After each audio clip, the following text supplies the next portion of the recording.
प्रभु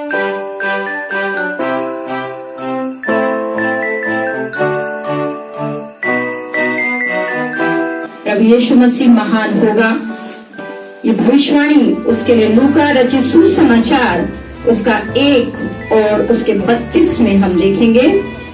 लूका रचित सुसमाचार chapter 1 verse 32। वह महान होगा और परम प्रधान का पुत्र कहलाएगा। परम प्रधान का क्या कहलाएगा? पुत्र कहलाएगा। और प्रभु परमेश्वर उसके पिता दाऊद का सिंहासन उसको देगा। यहाँ पर हम देखते हैं कि बालक जो है उसके ईश्वरीय गुण उसके अंदर हम देखते हैं। इस पद में देखते हैं कि बालक जो है वो ईश्वरीय प्रमाण के साथ आया है। यहाँ पर हम देखते हैं कि वो महान होगा और परम प्रधान का पुत्र कहलाएगा। इसमें एक राज छिपा है। वो राज ये है कि उसमें ईश्वरीय गुण है। वो ईश्वर के तरफ से एक प्रमाणित व्यक्ति है।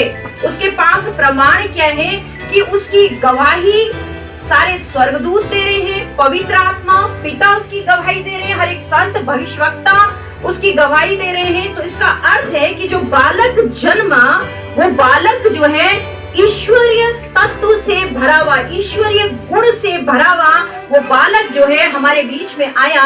और उसका प्रमाण जो है सारे लोगों ने, बड़े बड़े लोगों ने, बड़े बड़े नबियों ने उसको उसका प्रमाण दिया है कि वो बालक जो है वो ईश्वरीय गुणों से भरपूर बालक होगा, वो महान होगा। अब आगे जाएंगे। जो ये बालक है ईश्वरीय गुणों से भरा हुआ, ये ईश्वरीय तत्व से भरा हुआ, इसका प्रमाण हमको बाइबल हमको देती है। और तरह तरह से हमको प्रमाण मिलते हैं कि वो जिंदा परमेश्वर है और आज भी आपके और मेरे बीच में वो कार्य करता है। सदियों से लगातार उसका परमेश्वर का आत्मा हमारे बीच में जो है वो कार्य कर रहा है। नंबर पहला हम देखेंगे आज। नंबर पहला तीतुस 2 और उसका 13 में हम देखते हैं। तीतुस 2:13। और उस धन्य आशा की अर्थात अपने महान परमेश्वर और उद्धारकर्ता यीशु मसीह की महिमा के प्रकट होने की बाट जोते रहे। उद्धारकर्ता वो बनकर आया, उद्धारकर्ता। उसका स्वभाव जो था हम देखते हैं, उसका स्वभाव कितना नम्र स्वभाव है। हम देखते हैं उसके चरित्र के विषय में कि उसका चरित्र कितना पवित्र चरित्र है। कोई व्यक्ति किसी का मोक्ष नहीं कर सकता। कोई अच्छा व्यक्ति अच्छे व्यक्ति के साथ संगति करोगे, बीते समय हम यही स्टडी कर रहे थे, अच्छे लोगों के साथ संगति करोगे तुम्हारे अंदर अच्छाई के गुण आएंगे। जैसे गुरु से स्टडी लोगे वो गुण, वो क्वालिटीज तुम्हारे अंदर विद्यमान होगी। जिस दुष्ट की संगति में आप बैठोगे वो दुष्टता आपके ऊपर हावी होगी। और यहाँ पर हम देखते हैं कि यीशु मसीह जो उद्धार करता, तीतुस में साफ लिखा है उद्धार करता। उद्धार करता वो स्वभाव में पवित्र था, इसीलिए वो लोगों का उद्धार कर सका।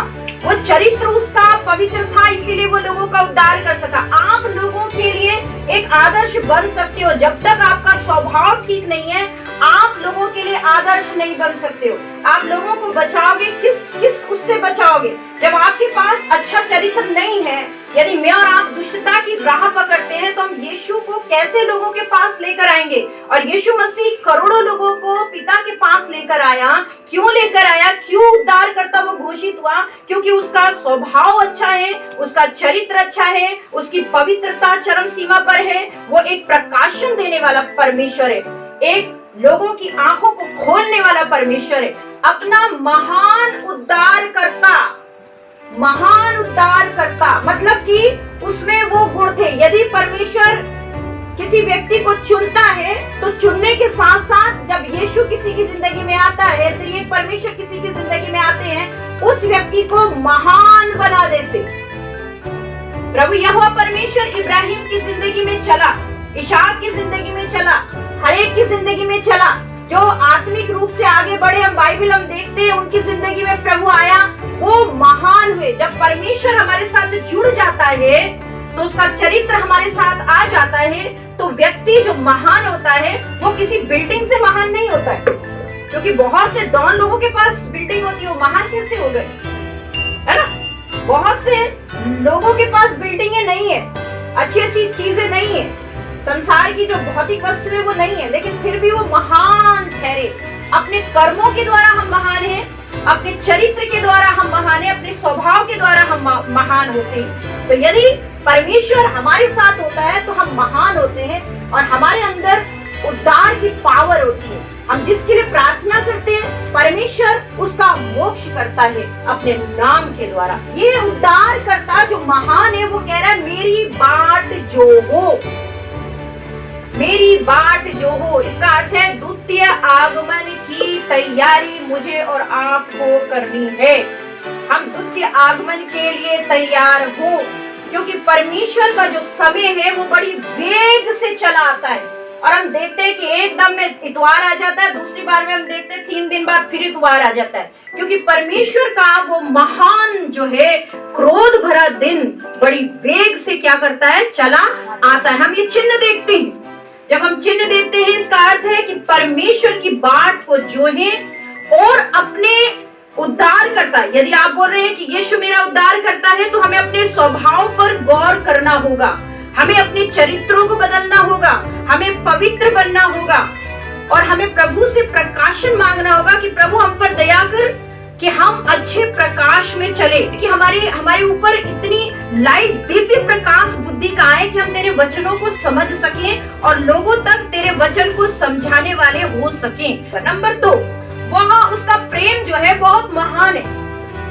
हम जिस परमेश्वर के पीछे चल रहे हैं वो प्रेमी परमेश्वर है। वो कैसा परमेश्वर है? प्रेमी परमेश्वर है। कि परमेश्वर चाहता है कि हम परमेश्वर के प्रेम को अपने अंदर ले ले। दूसरा है वो प्रेम में बहुत महान है। यदि वो प्रेम में महान है तो हमें भी प्रेम में आगे कार्य करना है ना। हम कहते हैं हम चर्च तो जाएंगे लेकिन हम अपने शत्रु को माफ नहीं करेंगे। हम चर्च तो जाएंगे लेकिन परमेश्वर की आज्ञाओं का पालन नहीं करेंगे। हम चर्च तो जाएंगे लेकिन अपनी जवानी को प्रभु को नहीं देंगे। हम गलत काम भी करते रहेंगे और चर्च भी हम जाते रहेंगे। ऐसे जाने से हम नहीं जाएं तो ज्यादा अच्छा है। तो वो महान उसका प्रेम है। महान प्रेम कैसा प्रेम है? निकालो इफिसियों 2 और 4। परंतु परमेश्वर ने जो दया का धनी है, परमेश्वर ने जो किसका धनी है? दया का धनी है। उसने उस बड़े प्रेम के कारण, उसने उस बड़े प्रेम के कारण, किसका धनी है वो? दया का धनी है और बड़ा प्रेम है। बड़ा प्रेम मतलब महान प्रेम है। और कैसा प्रेम है हम सब जानते हैं। यूहन्ना 3:16, परमेश्वर ने जगत से ऐसा प्रेम किया कि अपना इकलौता पुत्र दे दिया। कोई है ऐसा बंदा? कोई अपनी कीमती चीज भी दे दे? लेकिन ये परमेश्वर जिसकी हम बात करें, त्रिएक परमेश्वर की, वो खुदा ने अपना बेटा जमीन वालों को, इस धरती वालों को दे दिया। और किन लोगों को दिया? जो निकम्मे। जैसे किसी अच्छे व्यक्ति को कुछ अच्छे काम के लिए आप पैसे देते हो तो समझ में आती है।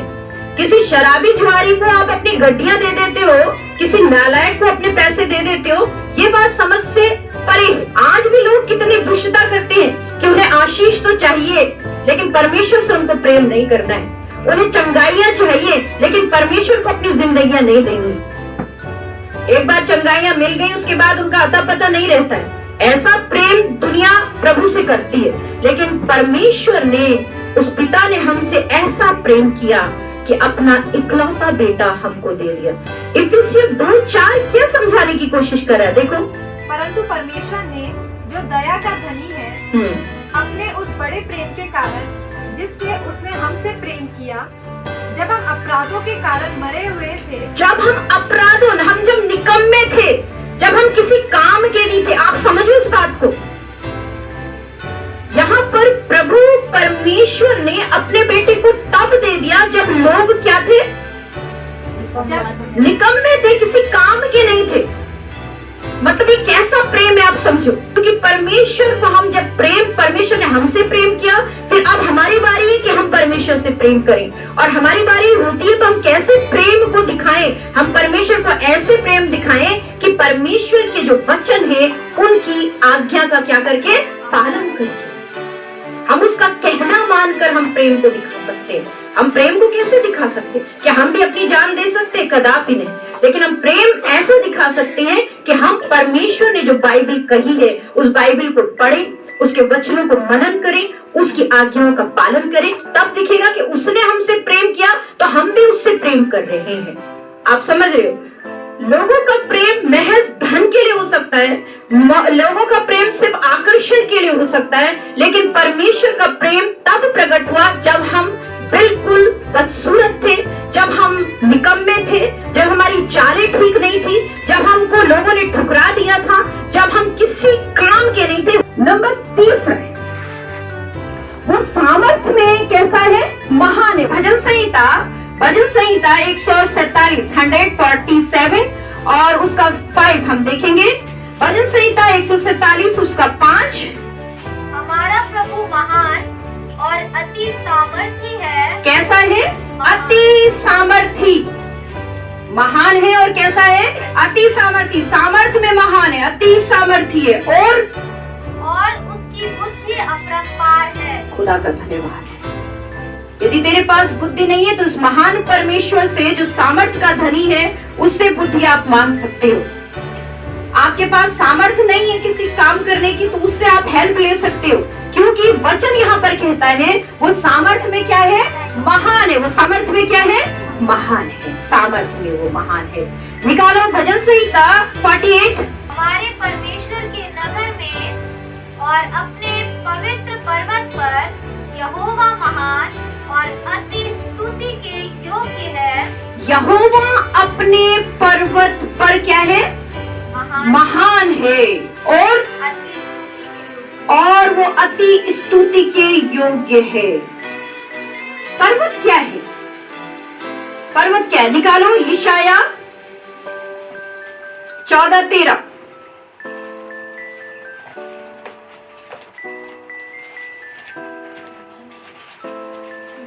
यशाया 14:13। तू मन में कहता तो था मैं स्वर्ग पर चढ़ूंगा, मैं अपने सिंहासन को ईश्वर के तारागण से अधिक ऊंचा करूंगा और उत्तर दिशा की छोर पर सभा के पर्वत पर। उत्तर दिशा के छोर पर किस पे? सभा के पर। उत्तर दिशा, इसको अंडरलाइन करो। उत्तर दिशा, ये पर्वत क्या है? उत्तर दिशा का पर्वत है। अभी भजन संहिता 48:2। सिय्योन पर्वत ऊंचाई में सुंदर और सारी पृथ्वी के हर्ष का कारण है। राजाधिराज का नगर उत्तरी सिरे पर है। उत्तर कौन से सिरे पर? उत्तर सिरे। और यहाँ पर जो यशाया में आ रहा था शैतान के लिए लिखा गया कौन से में था? उत्तरी दिशा। उत्तरी दिशा ये यहोवा के लिए आ रहा है उत्तर। तो शैतान जो है उत्तर के क्षेत्र में, मतलब ज्यादा उसकी पावर उत्तर के क्षेत्र में। मैं क्लियर इस चीज को बोलूंगी नहीं। उत्तर के क्षेत्र में शैतान ने अपना सिंहासन आज भी लगा कर रखा और परमेश्वर ने भी उत्तर में अपनी महिमा दिखाई। मतलब कि वो परमेश्वर से आज भी टक्कर लेता है। लेकिन यदि हम परमेश्वर के साथ हैं तो परमेश्वर अपने सिंहासन पे विराजमान होकर जो उत्तर में उसका लगा है और इस शैतानी ताकत का भी उत्तर में ही लगा है। ठीक है, इसका भी उत्तर में लगा है, उसका भी उत्तरी में लगा है। तो वो जो सामर्थ्य परमेश्वर है उसके साइड यदि हम चले जाते हैं तो शैतान ने जो उत्तर पे अपना सिंहासन लगाया है, यदि हम उत्तर वाले परमेश्वर के साथ हैं तो इसके सिंहासन पर हम प्रबल हो जाते हैं। हालेलुया। और जब इसके सिंहासन पर हम प्रबल हो जाएंगे तो ही हम सामर्थी बनेंगे, अन्यथा हम सामर्थी नहीं बन पाएंगे। यदि एक बलवान के साथ टीम पे हम होंगे, वो बलवान जो हमारा उद्धार करता है, वो बलवान जिसने हमसे अत्यधिक प्रेम किया, वो परमेश्वर जो बहुत महान और सामर्थी है, उसकी टीम में यदि हम होते हैं तो हम उत्तर दिशा का जो शैतानी ताकत है जिसने अपना गढ़ वहां पर बनाया है, उस पर हम प्रभुता पा सकते हैं। वो क्यों? हमने वचन अभी पढ़ा, क्यों हम कैसे हम पाएंगे? क्योंकि वो क्या है? सामर्थी। क्योंकि वो क्या है? सामर्थी। यदि हम सामर्थ्य से भरे हुए परमेश्वर की टीम में हैं तो इसका मतलब है हम भी सामर्थी हैं और इस शैतानी ताकत के ऊपर हम प्रभुता पाएंगे। कब प्रभुता पाएंगे? जब हम परमेश्वर से प्रेम करेंगे, तब हम सामर्थी होंगे।